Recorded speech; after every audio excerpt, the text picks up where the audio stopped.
Добрый день, дорогие подписчики и зрители канала. Продолжаю отбирать, как в прошлом когда-то ролике, березовый сок. Как я считаю, самым гуманным способом это высверливание отверстий нескольких. Крайний противник я нарезов, нарубов. Как-то кто-то советовал даже взять большой сверло, краник поставить. Ну да, каждый по-своему с ума сходит. Этот способ сейчас с небольшими доработками будет по той причине, что вот эти капельные системы, которые я рекомендовал использовать, они имеют как сеточку внутри. В общем, доработка состоит только лишь в том, что надо эту сеточку убирать. То есть мешает сетка внутри капельной системы, или как она правильно называется, система для вливания. Эту надо сеточку по возможности пробить. Вот она, сеточка, находится в нижней части капельницы, и из-за нее постепенно, наверное, как вот кусочки древесины или что-то попадает сюда и забивает. Так, ну, а кто в первый раз смотрит, расскажу, что я делаю.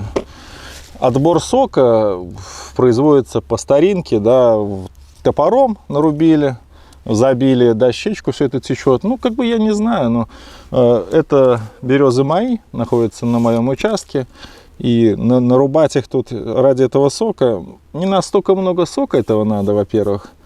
Во-вторых, ну, надо же дереву что-то ставить, оно же живое, оно растет, и, соответственно, сок березовый — это кровь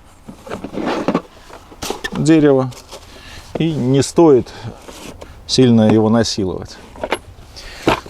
На это самое делаем отверстие, я не знаю, на какой высоте делают, ну, я на высоте где-то метр делаю, с южной стороны, с северной она похолоднее, там плохо сок уходит.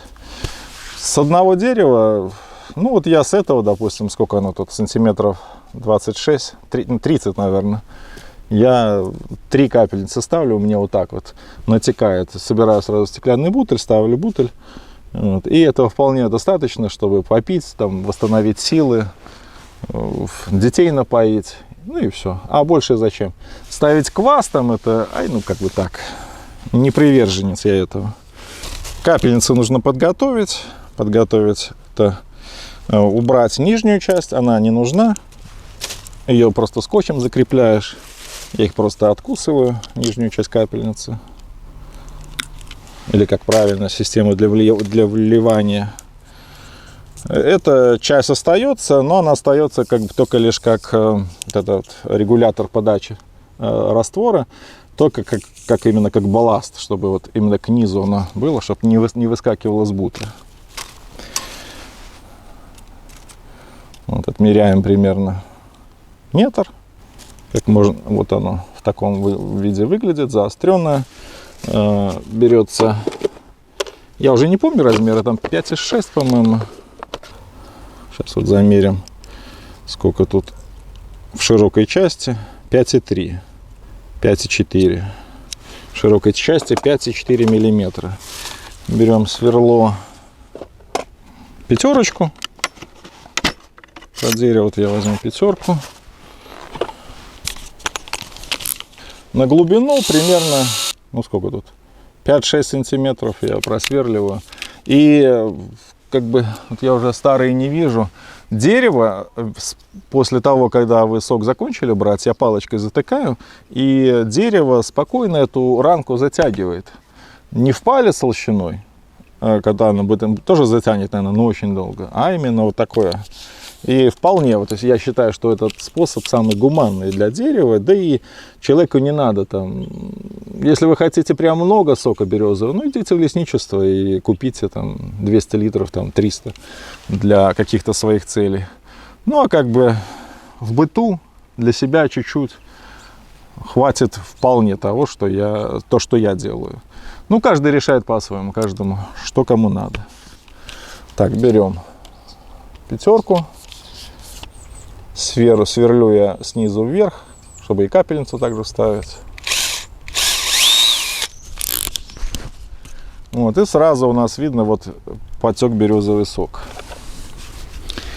Дальше берем ту капельницу. Да, вот, кстати, сказал я пробить, а как ее пробить? Доработка есть, точнее идея есть. Наверное, придется откусить головку. Откусываем головку и спицей я вот сейчас пробью. Я это первый раз делаю, это только были в мыслях у меня идеи сами. Но легче сказать, чем сделать. Какие-то перегородки стоят для каких-то, для правильной подачи. Ну, все мы делаем в первый раз когда-то. Короче, там перегородка идет до самого конца. Надо изобретать на лету. Возьму самое тонкое отверстие, это сверло. Естественно, часть пластика попадает из-за сверления, из-за того и всего. Но как бы все равно, что вы фильтруете, не надо сразу пить. Хотя пластик мы и в бутылках бутилированных пьем. Но в любом случае какая-то часть осядет где нужно, все будет хорошо. Вставляем капельницу в отверстие. Вот ко мне! Сидеть! Все, пошло дело. Сидеть! Здорово, привет! меня обкладывают.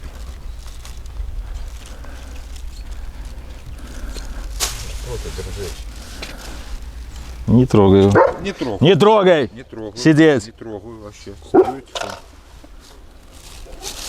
Леха, до завтра его на. Не, Вова, не могу это. Отдай сначала то, что взял, а потом будем говорить о следующем. Считай, сколько у тебя влад? Ну, в общей сложности 100 рублей ты мне должен. 100 рублей, да? Да. Не, ну базара нет. Ну, когда вернешь, туда и будем разговаривать. Сейчас, Вова, я тебе не выручу. Не. Фу! Что ты лезешь? Я сказал сидеть.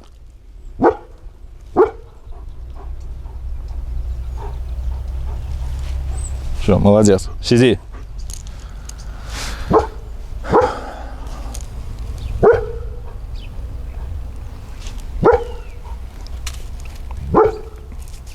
Так, ну вот, сок мимо не течет.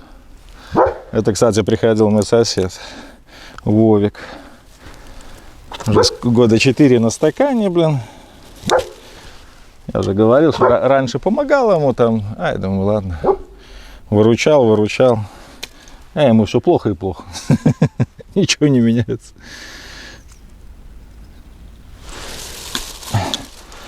Думаю, ладно. С меня хватит. Я уже отпомогался. Приходил все время, я сейчас сдохну. Ну, сейчас сдохну, до сих пор живой. Так, все, вот кончик откусываем, самый кончик, и пробиваем сеточку в самой капельнице, в системе. После этого, благодаря этому, сок березовый течет без проблем. Ну, я надеюсь, если какие-то проблемы возникнут, я расскажу. И как есть. Считаю это самым верным способом. Так, и третью я пробью заранее. Вот, сколько я тебе должен, добавь. Проходили мы все это. Сколько я тебе должен, добавь ту сумму. Короче, открой мне счет, да, по итогу. Цирк с этими пьяницами. Жалеть можно человека до того момента, пока, ну, хоть что-то делать надо, хоть что-то работать, блин, или еще что-то. А то ходит только дай. Как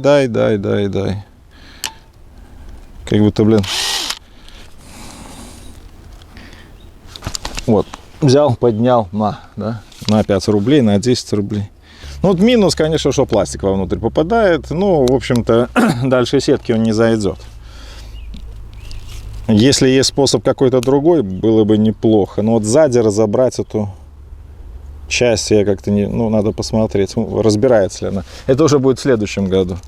Тут уже осталось-то сока этого березового пособирать. Как я думаю, очень недолго. время идет уже, когда там до первых почек или когда он там текет. Вот я обратил внимание из-за того, что кора мешает, то есть не между коры в трещин, а именно в саму попробовать надо сверлить.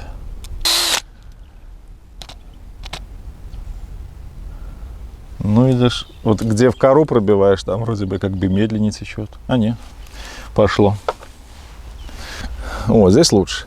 Сама капельница, естественно, предназначена не для этого, и, соответственно, вот эти вот приходится какие-то доработки делать. Вот здесь как-то хуже течет. Наверное, солнца нету. Сейчас на солнце попробую в чистом месте где-нибудь последний просверлить. Ну и третью вставляю. С этого дерева достаточно. В общем, я показал, как... это вообще ручьем потекло. Да где солнце, похоже, там то ли это... От чего это зависит, ну, здесь вообще очень быстро потекло. Вот. Вот такой способ считаю самым правильным, самым гуманным. Соберу я, наверное, с этого дерева, ну, литров, 20. Вот так вот достаточно. Не так быстро, ни ручьем, ни фонтаном, но как есть. Неторопливо. Ну, вот это вообще как-то вот не очень мне нравится. Не очень. Ну, можно палочкой заткнуть. Обычно вот нашу вот палочку нашел, заткнул и в другом месте просверлил. Если не устраивает. Такой способ самый лучший, и как бы это мой взгляд. Если... у меня еще одна есть. Ну, можно и 4 сделать, в принципе, по такому. Я таким способом делал в лесу. Это не лес, естественно, это и березки там. А вот на старой березе в лесу за сутки собирается с 2-3 капельниц собирается больше 20 литров. Но если это мощная береза, в лесу я ходил, так собирал. Ну, а как бы сейчас свой собственный лес, думаю, какой мне смысл бегать по лесу. Тем более это все как бы считается неправильным. То есть надо в лесхоз идти. Ну, а тут как бы, собственный лес, собственные березы.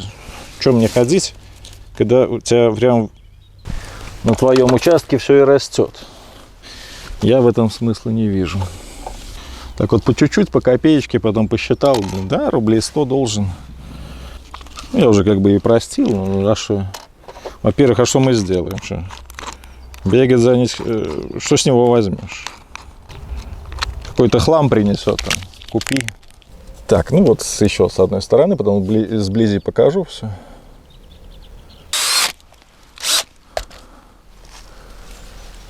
Все. Так как это я не собираю в пакет по той причине, что это у меня на участке, тут что мне бегать, пакеты эти ставить. Я сразу бутыль ставлю. Его просто вкапываю, маскирую слегка так. Если пропадет бутыль, я знаю, куда идти. С кого спрашивать. Кому, как говорится, морду бить. А в лесу просто пластиковые канистры ставил. В общем-то, отойди. Еще можно было и не вкапывать, но я так уже для себя. Все, берем наши балласты, чтобы не выскакивали. Все это вкладываем вовнутрь и малярным скотчем заклеиваем. Все равно мураши проникнут, но не так сильно, как если бы было бы открытое отверстие. Там не только мураши туда проникают, и мухи, и все подряд. Вот так вот не спеша, но уверенно. Капает, капает, капает.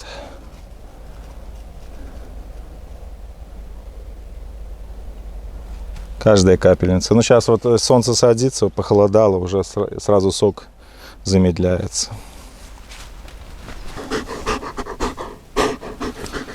Вот так вот современно, экологично, технологично. Шуруповерт, сверло и потихонечку отбираем. Скажем так, по-европейски. Это в хорошем смысле по-европейски. Не в связи с последними тенденциями, что они там ошалевшие, но как есть. Подытожим. Этот способ я считаю самым лучшим для бытового использования без фанатизма и потихонечку, чтобы березу не напрягать. Веточкой заткнул, потом через время она сама сожмется и все. Веточку убрал, но чтобы никто не заползал туда. На этом все.